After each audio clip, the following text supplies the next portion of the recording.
bed numbers. See, this is what I'm talking about. I can't bring it home enough, how there are some really amazing things going on and nobody knows about them. The ICANN program started through the Virginia Supreme Court. And it's a program where you can go onto the Supreme Court website and you can start filling out an application for, it's a petition, not an application, a petition for a protective order.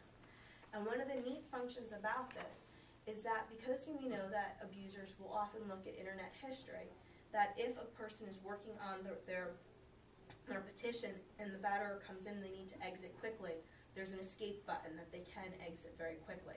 It doesn't wipe away the history, but at least it gets that screen to shut down right away. So they can fill out the petition, they kind of get a primer as to what the petition looks like, what's relief is available to them, so that when they have that appointment at the juvenile court, they already have their petition ready to go and can just give it to the court. And it speeds up the process, especially if you don't have daycare for your kids. And it shortens up the time, or if you have work and you can't take off a lot of time. So that's pretty amazing too. The other cool thing that we have, I know that there was a little bit of talk about the Justice Center. How many people know about the Fairfax Justice Center that's going to be coming? Again, really cool thing going on. Not that many hands going up. You know, really dismal.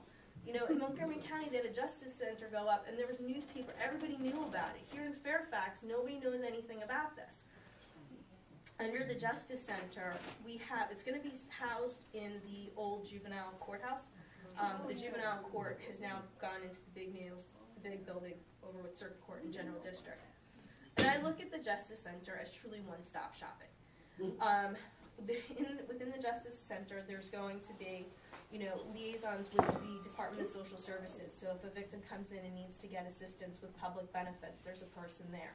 Legal representation.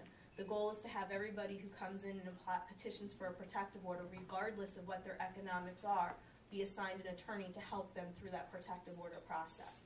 Right now, pardon me, when a victim goes in to get a protective order, they're not automatically given an attorney.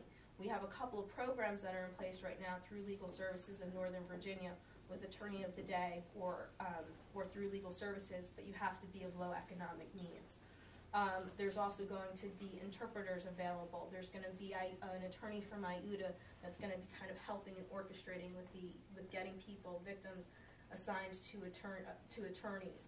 Department of Social Services, as I previously mentioned, information about their criminal case, if they do have a criminal case, can get information from there. So a lot of really great things that are able to go on through there. The other thing is that we've also really expanded our resources in Fairfax and our ability to assist.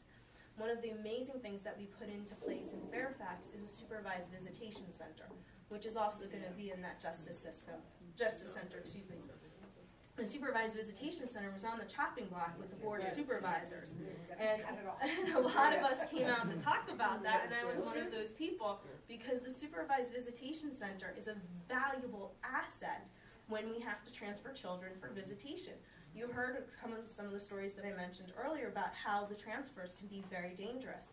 With supervised visitation center, the parent who has custody of the kids drops them off. One of the workers at the supervised visitation center goes down, greets the kids, brings them up, and then the parent, the non-custodial parent, is already in the room, and then visitation can take place.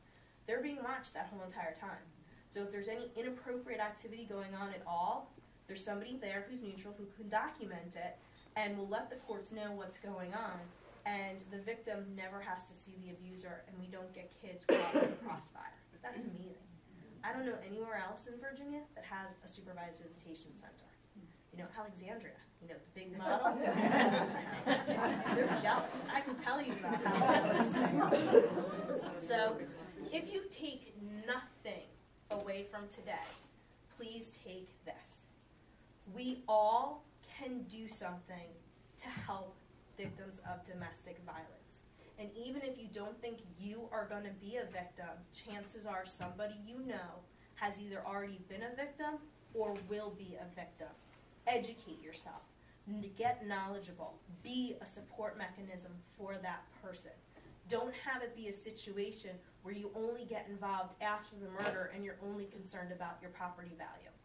That's wrong. We owe it. As a society, we can do better. And in Fairfax, with all the people we have and the resources we have, we need to be the model. We need to be the setting example, and we can do it because we have great resources and great people in this community. Thank you.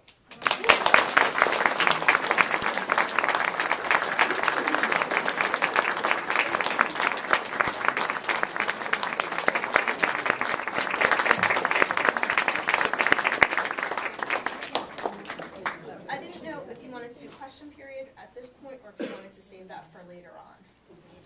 I think you all want it now. All right. I'm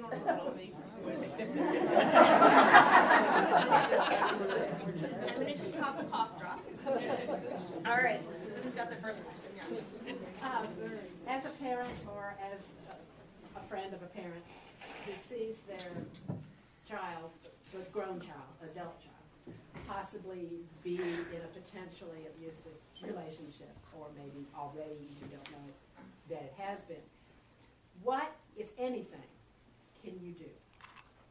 What I find for me when I'm working with clients who are unsure of whether or not they should leave a situation, because oftentimes they'll feel that it would be better for the children for them to stay, I first express concern.